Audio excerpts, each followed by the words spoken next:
Hey everyone, this is Scott Rank, one of the hosts of the Key Battles in the Civil War podcast. Wanted to mention something before we dive into the series. This podcast is co-hosted with James Early. Both of us are professors of history, and James is a real expert here, as you'll hear in the series. This series originally ran in a podcast which I host called History Unplugged. That show isn't just focused on the Civil War, but really covers all aspects of history, from ancient Greece and ancient Mesopotamia up to the 20th century, with episodes highlighting World War II and the Cold War. And something I do on that show, as James and I are going to do with this series on the Civil War, is to take a revisionist and unconventional look at history.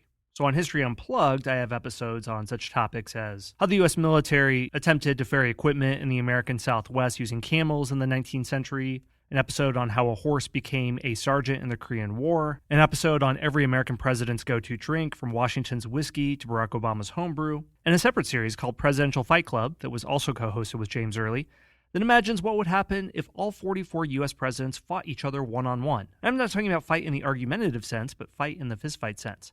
Anyway, you can check out History Unplugged if you go to historyunpluggedpodcast.com. And with that little bit of information out of the way, let's jump into the Key Battles in the Civil War podcast.